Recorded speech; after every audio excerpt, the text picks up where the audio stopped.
tugize umusaraba Imana bampera umugisha mwebwe mujya mukurikirana kuri YouTube. Ndabaramukije mu izina ry'Umwami wacu Yesu Kristo. Imana bampera umugisha kandi bazumva amajambo Imana igibahezagira n'urumurankamana nawe Imana igimuhezagira. Imana tugirire neza.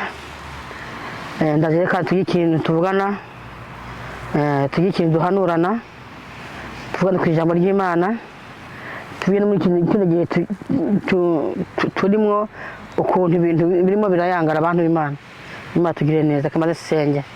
Mana yacu uri mu ijuru, Mana ishobora byose. Ndaje Imana kuvuga ubutumwa bwawe wambwiye Mana kuvuga ubutumwa Mana. Mana ahantu Mana nicaye Mana uhampera umugisha hamwe n'umwana akampera Mana. Wabitaka nyinga wa Mana, Mana wari umutagatifu wawe agira icyo anyereka, agira icyo anyigisha Mana. Nabwira ubwoko bwawe buzumva amajambo mabi y'ubutumwa. Mana nyir'ijuru umutagatifu angenderere, uri umutagatifu anyigishe mbane nawe ahantu Mana. Icyatuma ubutumwa bwa Mana butazumvwa neza Mana ni igitsindwa mu izina rya Yesu Kristo umwami wacu. Mbigusabye kubwa Kristo umwami wacu, amen. Usayize umusaraba Imana bampera umugisha.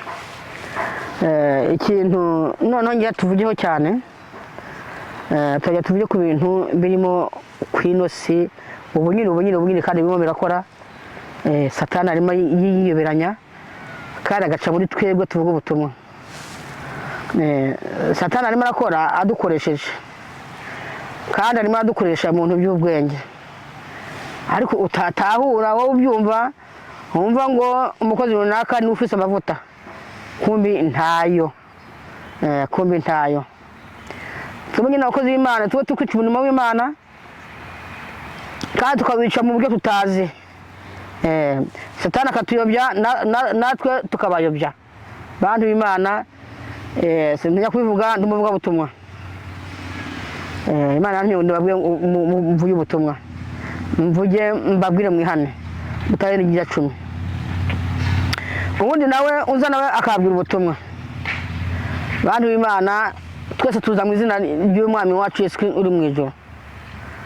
Yesu Kristo uri mu ijuru niwe tuza tuvuga ko ari wadushimye cyangwa se Imana ya Israel.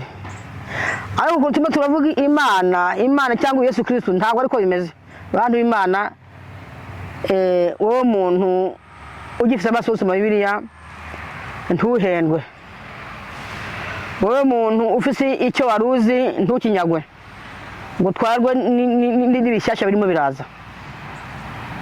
Turi benshi abakozi b'Imana, ariko wowe muntu udafise umwuka wera ntiwataba umukozi w'Imana n'utariwe. Bantu b'Imana, Imana agiye igabura umwuka wera kubigomba. Si twese izawuhereza, oya. None n'abawufise nabo rero, ariko tuba turavanyirwa ntitubimenya, tugatanga inyigisho nk'uko zitari. Imana tugiriye neza. Nyeye Imana yo mu ijuru ijya kuntuma yarambwiye nindayivugira nzavuge ngo ni Imana ya Israel. Imana ngo tuvuga ngo Imana gusa ndashyizeho Imana ya Israel ngo ntabwo ari we nzavuze, ngo kuko ibyitwa Imana mu mahanga ngo ni byinshi.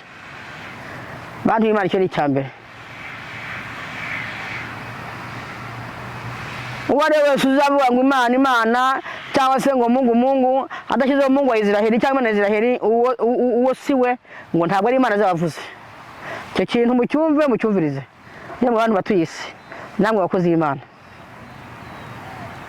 Tujye kuvanyirwa twivugira ibyo tuvuze twigira ibyaduka, ugasanga turimo turasebya abandi bakozi b'Imana. Ntandi ikibabaje nuko ngena mushyana amazina nanjye kuri YouTube ngo umukozi runaka ngo nta mavuta agira. Niba utaramubonyemo uvuga ukundi, ubyigisha ukundi, aho apana kujya kurwa mwandikana ku YouTube buri wese avuga izina ry'undi ngo ujya mukozi w'Imana weho ngo nta misengere yiwe. Imana tubabarire. Ikindi cyakaba Imana ngirambwira ngo nimvuga Yesu nzashyiraho Yesu Kristo, ndavuye Kristo ngo ntirikabure, kuko ngo abigira ba Kristo abigira ba Yesu ngo ni benshi. Aha naho munyumvirize. Mukozi w'Imana nuvuga Yesu, si Yesu yuwaba ku musaraba uzavuze, si Yesu wavuye mu gisiki cya Dawudi uzavuze. ngo ba Yesu ni benshi. Wako muri kiro Kristo ngo nuzavuze umwana w'Imana. Niko Imana yambwiye abantu b'Imana. None rero ibyo twagira kose nituvuga Mungu tuvye Mungu wa Israeli aho nubusa ngo siwe. Nituvuga Yesu tuvye Kristo ngo ntabwo uri mwana wa tuzatuvuze. Imana tugirire neza. Muri cyo rero abantu barajuragiye. Babuze ibyo bafata n'ibyo bareka. Urumva ngewe ndaza nigira icyaduka ko ngewe uzi kuvuga ijambo ry'Imana. Cyakora ngewe uzi kuryigisha.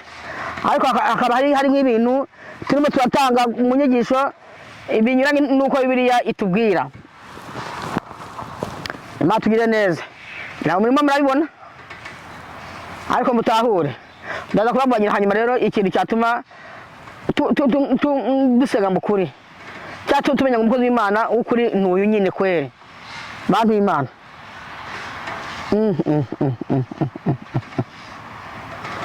Turashize. Kandi isi magana n'abandi nyine ngo nakoze Imana. Aho turabya abantu nuko. Bo ikindi ababwira rero. Cyabaye ndanze mu bantu. Kwitwaza ngo amakanisa runaka aya naya ngo ndazajya mu ijuru. Aho urihenda nta rusengero rutarimwo umugeni wa Yesu Kristo. Nta na rimwe. Nishaka ibidini by'Abisilamu Imana izavanamwo abayo. Bari bazajya mu ijuru kandi barabisilamu. Wowe twamutwe n'ikote ukazajya mu muriro. Barahari. Buryo kwitwaza amadini ijya muri mwigisha abantu ugasanga idini runaka ryo mwicariye ngo niryo rishenga Satani. Ubongo. Nta dini niho ritarimo umugeni wa Kristo. Imana tugire neza. Imana tugire neza. Bantu b'Imana. Ikindi ndagenda babwire. Hana bandi nabo barimo marabuza abantu gusoma isezerano rya kera. Bakabwira abantu ko isezerano rya kera ntacyo ritubwiye ahubwo ngo aya majambo ngo naya Mose. Bantu b'Imana araza kubabwira muza gusoma. Muraza kumva ko uwo muntu arimo arabahenda. Umuntu avuga ngo dusoma isezerano rishyashya. Ngo rya kera ngo amabwiza ya Mose. Bantu b'Imana. Ndabwiye ko Imana yambwiye ngewe. Mu message njya mpabwa n'Imana hari igihe impa amajambo y'isezerano rya kera. None uwo muntu uzi kubwira abantu ngo isezerano rya kera ngo n'amajambo ya Mose. Urumva utari murahenda abantu kwere. Imana yo mu ijuru nkorera. Iyi mpaya message ikora amajambo ya kera ishaka ikora mu ntangiriro, ishaka ikora mu Balewi, ishaka ikora mu kuvayo. Ari Imana yo mu ijuru impaya message. None ni gute uri murabwira abantu ngo isezerano rya kera ngo ntabwo rikwiye kuvuga ngo umukristo. Bantu b'Imana ni gute muri murahenda abantu uko nyine kweri. Yesu we Imana tugire neza. Imana mu ijuru message ikora amajambo ya kera. None wigize icyaduka umva ko abandi bantu ngo ntabyo basenga ahubwo ukwigira ko ari wo mvuga ukuri. Imana itubabarire. Bakristo bari mu isi ni misomere Bibiliya. Bibiliya yaduhanura aho byanditse. Bibiliya iratwigisha cyashika duhanura. Tujye kwishinga abantu bari bikigiye kweri. Ni ukuri isi irashize kandi Imana izabiduhanira. Wowe muntu uri mu bikora uziko ubuze abantu isezerano rya kera ngo sije kwigisha. Ngo yari amabwiza ngo ya Mose ngo tugire mu isezerano rishya. Ibyigisho byose. Ibya kera Imana ibikoraho n'ishyaziro cyane kuba cyo rero muracagwa ngo twigire mu bishyashya ibya kera tubyihorera. Bantu b'Imana mwebwe muvuza amajambo yo kwitumi ni murebe neza. Mwumviza abakozi b'Imana nawe ujya muri bira kandi usesangura. Nawe irabire urebe aho bagwendeye. Matugiriye neza yemwe.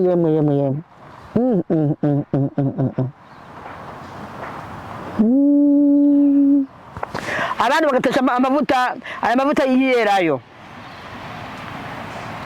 Amavuta yiyerayo ngo nayikuzimu. Bantu b'Imana aya mavuta yakoreshejwe kuva kera hose. Amavuta yayerayo yakoreshwa mu bantu bahawe ibango ryo kora mu rushengero.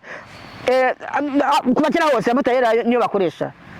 Muri buno rero murandika abakozi b'Imana ngo birirwa ngo basiga amavuta ngo y'ikuzimu. Birashoboka ko nyine hari wavanayo ari ikuzimu, aho sindabyanze, ariko si yose apara gufinya amavuta yiyerayo ngo abantu barimo barabya abantu basiga amavuta yiyerayo.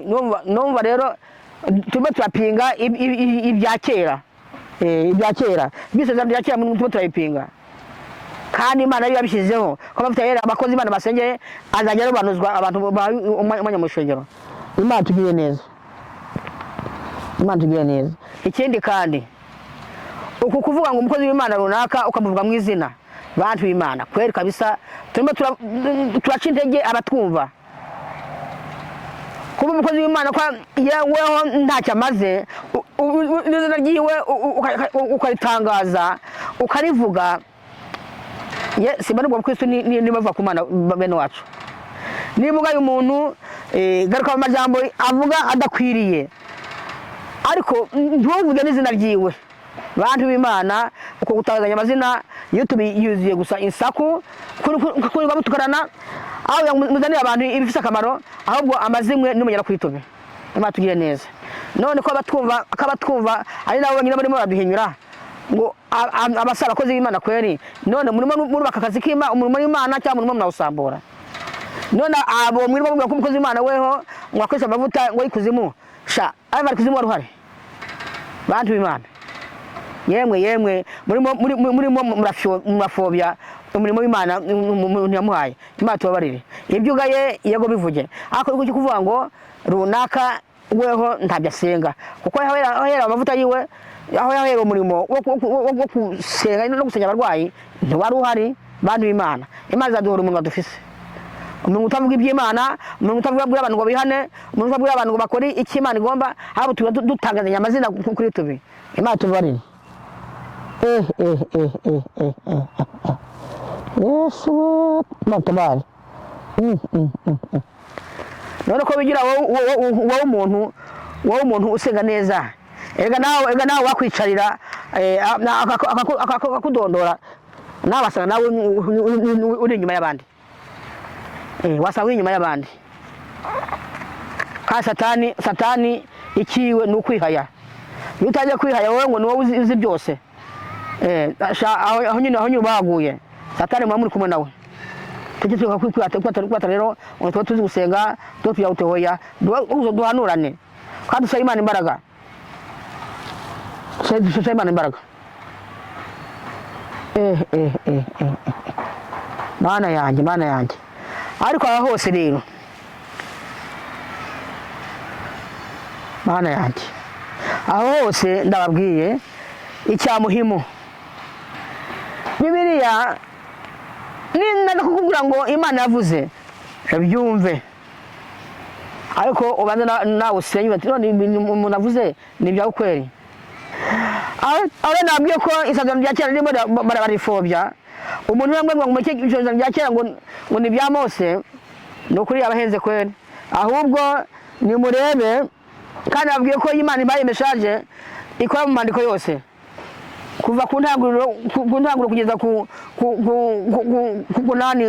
byashuye Yohana, hose Imana igenda ikoramwo. Nta mandiko Imana idakoresha yirimo avugisha umuntu. None wowe muntu ubwira abantu ngo nibareke kuvuga iby'isezerano rya kera, Mana yake apusha kamatwana shetani usidanganye bato. Imana tugiye neza. Musoma ahandi rero nabwiye musoma neza, mwivura ukuntu rero bizagenda. Naha hantu Malaki 4, sinzi niba n'amasubiramo sinzi, cyangwa nyine wenda mwayisoma, ariko Malaki 4 niwe ubabwira neza ukuntu bizatugendekera. Turimo twigisha abantu bidahari. Malaki 4 aragusigurira. Ndazi musasi ngo nasoma mwanyina muyisomene, yenda ndasoma nabi nkanabahenda. Ibi byose maze kubabwira, mubanze musome Malaki 4 niwe basigurira ukuntu ibintu bizajya bigenda bikurikirana. Ndiduhendwe. Malaki 4 babwira neza, kandi abakozi b'Imana bakoze neza nibo bazaducira urubanza. Mwa abantu b'Imana mwe imbere Imana duhane, muri Imana duhezegire. Abantu baducira urubanza n'abatama bakoreye Imana bakuru no mu mwemo, abantu butumwa mu majambo bagenda basibanya hoya. N'abagabo bakoze neza bazaducira urubanza, murabasanga muri Malaki 4. reka rero gufobya amavuta y'undi muntu uvuga ngo we si Imana yamugizeho kandi kwirwa mwanikana kuri YouTube mucamba nabugira gute si wo murimo mwaciye abantu intege abantu bajurajuye tubashaka gusenga hejuru yo gucika intege y'ibyo batumvana bantu b'Imana ngiye ndangirija Maraki 4 ni yose na amajambo makeya atakuvuna Maraki 4 Imana tugire neza ndangirija Uwiteka Mana nyirijo Mana nyiri ubushobozi Uwiteka Mana Abrahamu Uwiteka Mana ishobora byose ubu ni wamwe ndiko Mana okubira abantu ngo bihane kandi utangira 10 Mana nyirishuru Mana nyirushobozi reka abantu baboke Mana fungura abantu amaso ubafungura amaso Uwiteka Mana nyingabo tujye guhengwa n'ibirimo biragera mwami n'ibyaduka wa Mana we reka buri wese Mana asome Bibiliya wenyine yirabire icyo ugomba n'icyo wanga Mana icyo wanga n'icyo ugomba Mana weze mutatu mu bantu Mana abahumura amaso kuko abantu twajuragiye Mana abantu bamije byandi bemera n'ibyandi bareka reka rero Bibiliya rero abayitwegesha urakoze Mana urakoze Uwiteka ibyo bisabye uzira Yesu Kristo umwami wacu amen.